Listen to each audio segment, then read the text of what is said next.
A holiday tradition, or a hobby.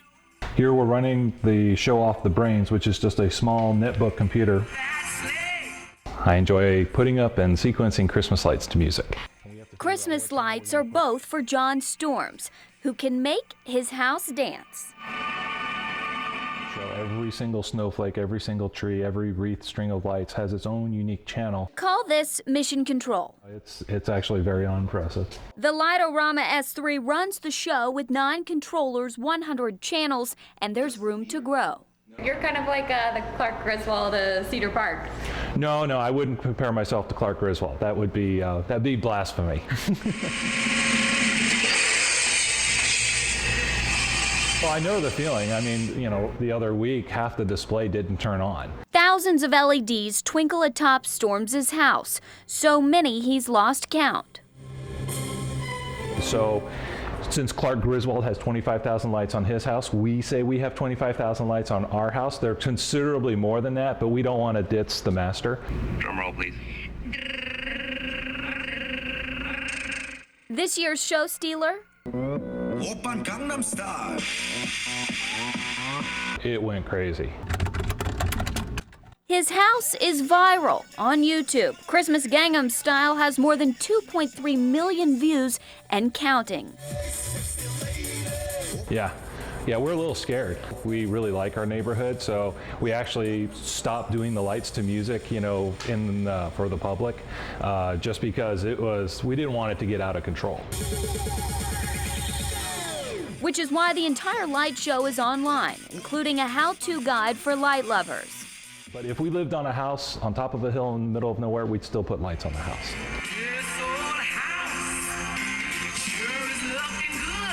This dad's toughest critics live in the dancing house. My kids are wholly unimpressed. Whatever your parents do isn't cool. A couple million people are impressed. Clark Griswold probably would be too. In White Little, Fox 7 News Edge.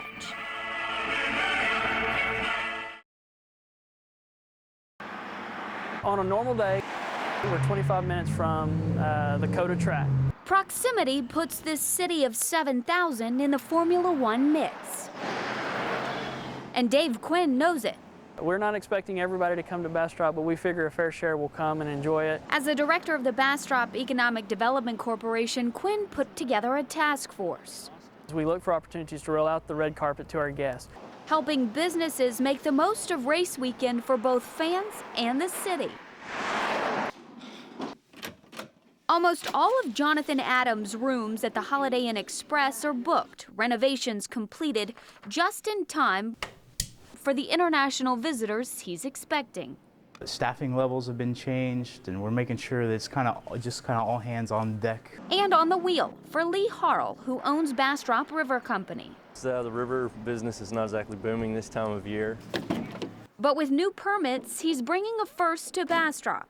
What I've done is taken my fleet of vehicles that I use for the river company and turn it into a local transit service, because Bastrop does not have that and doesn't need it on a regular basis. Ads on brochures and these welcome bags are paying for the shuttle around the city, free to visitors.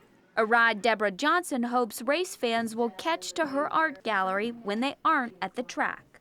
We also have increased some of our Western art. We want people to be able to take home a flavor of Texas and Bastrop.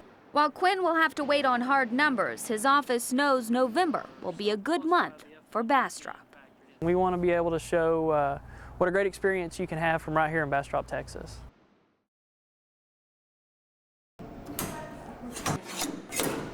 Once a week, Topflight opens its doors. I just like to be able to mix things. With a different menu. We're basically doing the same thing that restaurants really do. That these Taylor High School culinary arts students prepare and serve to their teachers. It's kind of stressful trying to serve all the teachers and meet their expectations. This kitchen is a classroom where students hit the books and roll up their sleeves, learning all about the restaurant business. Culinary isn't just all about cooking. You also have to be good at the math to be able to not throw away a lot of money. What my goal is to get them ready to be able to get a job these students could probably walk in and get a lower supervisor job fairly easily. They have their serve safe, they have college credit, they have lots of experience by the time they're done with me. So my goal is to get them ready for the real world. And if they want to go to culinary school, to give them some of the subset skills so that they can be successful, even more so than the other students that just walked in. And like that, lunch is served. Thank you. We're learning lots of basic skills that you could use later in life. The customers are proud and full for $5. You can sit wherever you would like. I just love this program because I put myself through college in the restaurant business in all different roles, and it's such a good skill, and they get a lot of confidence from it. Would you like to drink? Iced tea, please. So I'm going to go to culinary school when I graduate to do pastries. That's always been a big dream, to become a chef. Dreams these students are on their way to reaching, one menu at a time. Make sure everybody leaves happy and, full. Ann Wyatt Little, Fox 7 News Edge.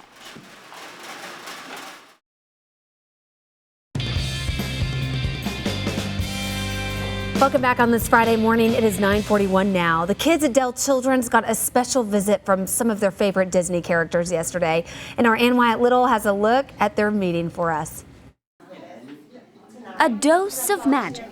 She's a big fan. Was just the medicine for 3.5-year-old Ava Blanton. She was told she had a surprise after she ate her breakfast. She and her friends at Dell Children's Medical Center waited patiently. She still couldn't see, but once somebody moved out of the way, I saw her eyes light up and she said, "Oh, Minnie." And Mickey. Hey, Daddy, see this good. Smile. Ava, who was just diagnosed with cystic fibrosis, gave away lots of hugs. Jim, give Mickey a hug, okay? Mickey, Minnie, and some of the Disney on Ice skaters took pictures and hand-delivered toys.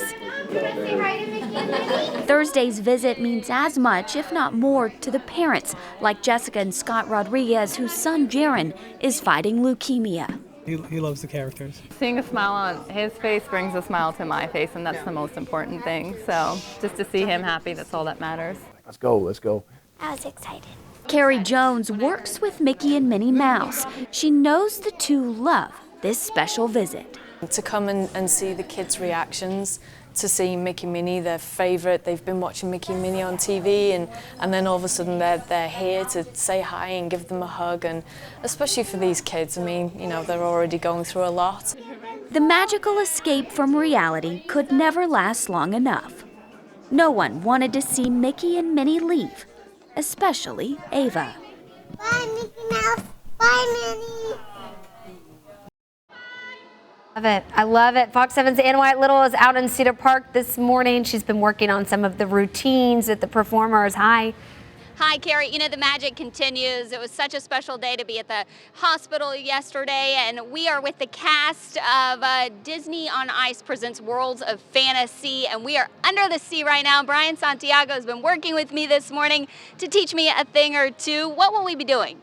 This is like the number where Sebastian is singing under the sea to Ariel to get her to want to stay underwater. People know that numbers. Okay, so let's give it a try here. All Count right, us so off. start Okay. us off. You're gonna go 1, 2, 3, 4, 5, 6, 7, 8. Other way. Clap, clap. And then we go. 5, 6, 7. And then we're swimming. We're swimming. Like this. Look at her go. Not too bad. Let's see how the pros do it. Not too bad. Oh, Ann Wyatt, you did so good. I was cheering for you. Let's go under the sea with the pros. Okay, let's do it.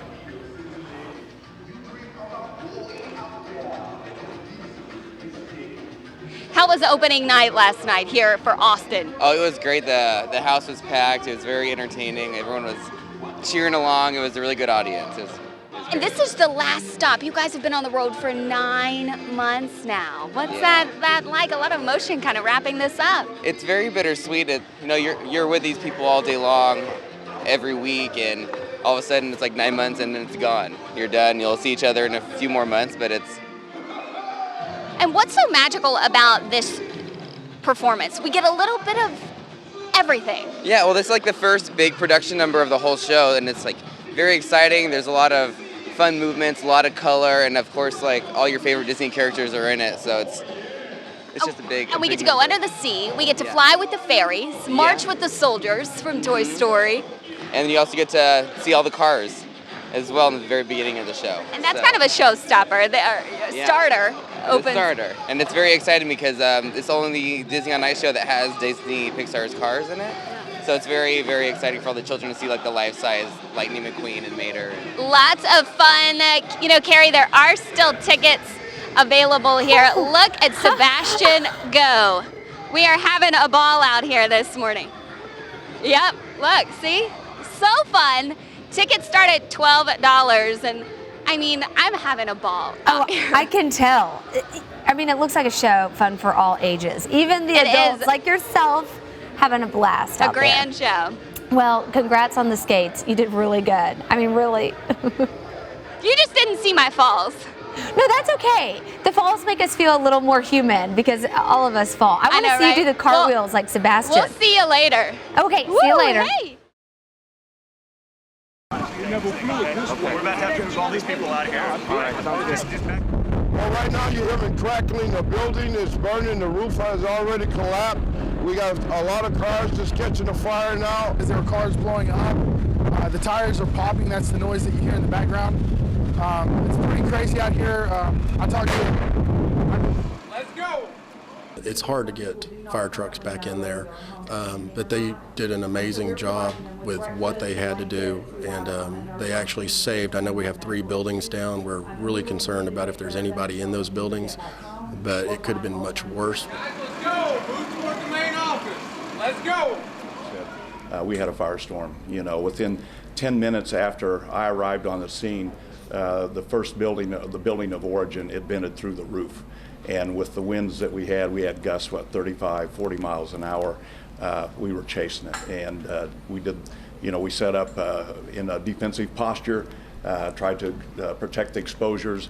El incendio empezó allí porque ellos estaban fumando cigarro.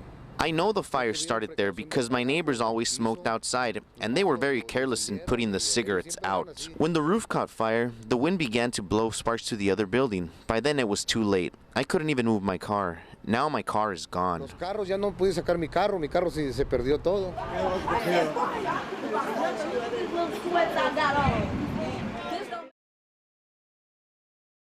This is where we do the drop test. That's a tablet dropping 7 feet, and it still works.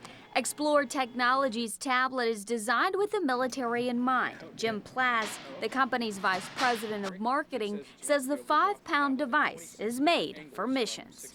Our tablets are used both to manage missions, but also to access information, real-time information about missions. Where is our enemy? Where do we need to be? And because we're out in the battlefield, we have to make sure that that tablet can withstand those actual battle conditions. Conditions tested in this Austin lab. Vibrations equivalent to 7 Gs of force. We tested in every condition from -50 to 150 degrees Fahrenheit. Extreme temperatures. At -25 degrees Celsius, the tablet still streams. This room is designed to test radio frequency and potential enemy interference. We don't want our enemy to be able to pinpoint us because there's an electronic signal coming from a device. So this device, this room allows us to bombard the system to ensure that it's shielded from electronic emissions. Static conditions in the desert. Splash away. And up to 30 minutes submerged in water. For the last 8 months, teams inside the testing lab focused on making the hardware compatible with government security standards, specifically ones used by the Air Force. It's critical because this tablet, particularly when it's used on the flight line, actually holds mission plans and battle plans and flight plans. And the secure access card is the standard in the Air Force for providing access to top secret information and mission sensitive information. Due to security, Explorer cannot release the number of tablets that are out in the field, but Plaz says if American service members are there, chances are a tablet is too. Well, we can't give exact numbers, but we are on submarines, we're on aircraft carriers, we're in MRAPs, we're in Humvees, we're just about any condition that you could imagine.